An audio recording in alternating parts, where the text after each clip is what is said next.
વડાપ્રધાન નરેન્દ્ર મોદી આજે ગુજરાતની મુલાકાતે છે. સવારે 10:20 વાગ્યે અમદાવાદ એરપોર્ટ પહોંચ્યા હતા, જ્યાં મુખ્યમંત્રી ભૂપેન્દ્ર પટેલ અને અમદાવાદના મેયર પ્રતિભા જૈન દ્વારા તેમનું સ્વાગત કરવામાં આવ્યું હતું.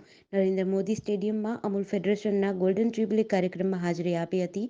અહીં ઓપન જીપમાં નરેન્દ્ર મોદી, ભૂપેન્દ્ર પટેલ અને સી.આર. પાટીલ સાથે સવાર થઈ ખેડૂતો અને લોકોનું અભિવાદન ઝીલ્યું હતું. બાદમાં મોદીએ પ્રાસંગિક સંબોધન કર્યું હતું, જેમાં જણાવ્યું હતું પશુપાલકો માટે 30,000 કરોડનું એક અલગ ફંડ બનાવ્યું છે.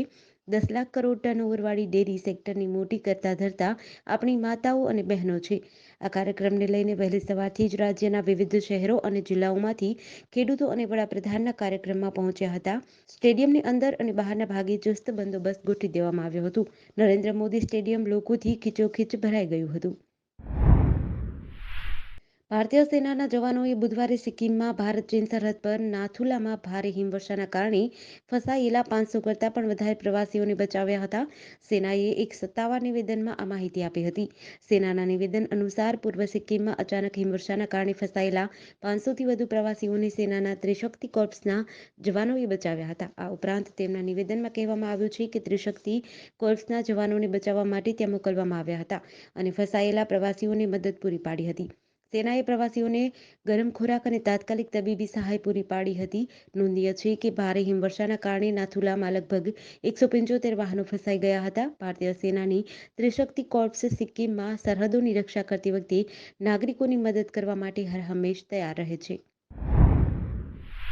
ગાંધીનગર સચિવાલય ગેટ નંબર 1 પાસે આજે સવારના સમયે ફિલ્મી દ્રશ્યો સર્જાયા હતા. વલસાડ જિલ્લામાંથી આવેલો એક યુવક ઓઢણી સાથે ઝાડ પર ચડી અને ફાંસો ખાવાનો પ્રયાસ કરતા પોલીસ તંત્રમાં દોડધામ મચી હતી. ફાયર અને પોલીસના જવાનોએ યુવકને સમજાવી નીચે ઉતારવાનો પ્રયાસ કર્યો, પણ યુવક નીચે ન ઉતર્યો. યુવક ગળે ફાંસો ખાય એ પહેલા જ ફાયર જવાનો તેની પાસે પહોંચી ગયા અને બચાવી લીધો હતો. પોલીસે યુવકને સાંત્વના આપી. જ્યારે પૂછપરછ કરી તો યુવકે કહ્યું કે મારા મગજમાં ચિપ ફિટ કરેલી છે. યુવકની આ વાત સાંભળીને થોડીવાર માટે તો પોલીસ પણ ગોથી ચડી હતી. બાદમાં વિગતવાર પૂછપરછ કરતા યુવકે પોતાની આપવીતી જણાવી હતી. સીબીઆઈએ આજે પૂર્વ ગવર્નર સત્યપાલ મલિકના ઘરે દરોડા પાડ્યા હતા. આ ઉપરાંત દિલ્હીના 29 અન્ય સ્થળો પર પણ દરોડા પાડવામાં આવ્યા હતા. કિરુ હાઇડ્રો ઇલેક્ટ્રિક પ્રોજેક્ટમાં ભ્રષ્ટાચાર મામલે આ કાર્યવાહી કરવામાં આવી છે. સત્યપાલ મલિકે રાજ્યપાલ તરીકેના તેમના કાર્યકાળ દરમિયાન દાવો કર્યો હતો કે હાઇડ્રો ઇલેક્ટ્રિક પ્રોજેક્ટની 2 ફાઇલો ખાસ કરવા માટે તેમને 300 કરોડ રૂપિયાની લાંચની ઓફર કરવામાં આવી હતી. સત્યપાલ મલિકે 17 ઓક્ટોબર 2021ના રોજ રાજસ્થાનના ઝુંઝુનુમાં એક કાર્યક્રમમાં કહ્યું હતું કે જ્યારે તેઓ જમ્મુ કાશ્મીરના રાજ્યપાલ હતા ત્યારે તેમને કરોડોની લાંચની ઓફર કરવામાં આવી હતી. તે દરમિયાન તેમની પાસે 2 ફાઇલો આવી હતી. તેમાંથી એક મોટા ઉદ્યોગપતિ હતા અને બીજા મહેબૂબા મુફ્તી અને ભાજપ ગઠબંધન સરકારમાં મંત્રીને હતા. મલિકે કહ્યું કે તેમના સચિવોએ તેમને કહ્યું હતું કે તેમાં એક કૌભાંડ છે. ત્યારબાદ તેમણે બંને સોદા રદ કરી દીધા હતા. મલિકે એમ પણ કહ્યું હતું કે બંને ફાઇલો માટે તેમને 150 કરોડ રૂપિયાની ઓફર કરવામાં આવી હતી. પંચમહાલ જિલ્લામાં ભૂમાફિયાઓ દ્વારા બિનઅધિકૃત રીતે મોટા પાયે રેતીનું ખનન કરવાની પ્રવૃત્તિઓ જોરશોરથી બેફામ રીતે ચાલી હોવાની ફરિયાદો સ્થાનિક કક્ષાએ થઈ હતી. જેથી છેલ્લા કેટલાક સમયથી આ ભૂમાફિયા સામે ગોધરા ખાણ ખનીજ વિભાગના અધિકારીઓ દ્વારા ઊંડાણપૂર્વક તપાસ અને કડક કાર્યવાહી કરવામાં આવી રહી છે. જેને પગલે આ ભૂમાફિયાઓમાં ભારે ફફડાટ ફેલાયો છે. ત્યારે ગઈકાલે ખાણ ખનીજ વિભાગ દ્વારા ગોધરા શહેરમાં અને શહેરા તાલુકામાં બિનઅધિકૃત રીતે રેતીનું ખનન અને ઓવરલોડ થઈને જઈ રહેલા ટ્રક અને ટ્રેક્ટર સહિતના સાધનો સીઝ કરી 40 લાખનો મુદ્દામાલ કબજે કરી કાયદેસરની કાર્યવાહી હાથ ધરી હતી. હવા ભરતી વખતે બસનું ટાયર ફાટ્યું હતું, ત્યારે હાજર બસ ડ્રાઈવર હવામાં 8 ફૂટ ઊંચે ઉલડીને નીચે પટકાયો હતો, જેનું ઘટના સ્થળે જ મોત થયું હતું. બનાવ અજમેરના રૂપનગઢનો છે. આ ઘટનાનું કંપાવતું દ્રશ્ય પંચરની કેબિન પાસે લાગેલા સીસીટીવીમાં કેદ થયું હતું. રૂપનગઢ પોલીસ સ્ટેશનના એએસઆઈ ગોપારામે જણાવ્યું હતું કે રજવાડી ટ્રાવેલ્સની બસ સુરત અને ચૂરુ વચ્ચે દોડે છે.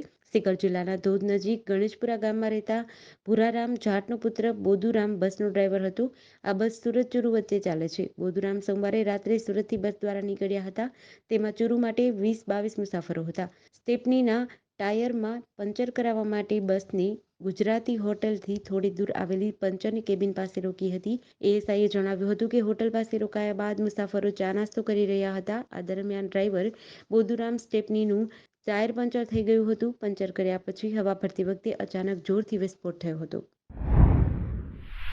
વડોદરા જિલ્લાના શિનોર તાલુકાના અવાખલ ગામની પ્રાથમિક સ્કૂલના રસોઈયા ઘરમાં સાપ ઘૂસી આવતા અફરાતફરી મચી હતી. આ અંગેની જાણ વાઇલ્ડલાઇફ રેસ્ક્યુ ટ્રસ્ટને કરવામાં આવતા ટીમ તાત્કાલિક ઘટના સ્થળે પહોંચી હતી અને રસોડામાં આવેલા સાપનું રેસ્ક્યુ કરી વન વિભાગને સોંપ્યું હતું.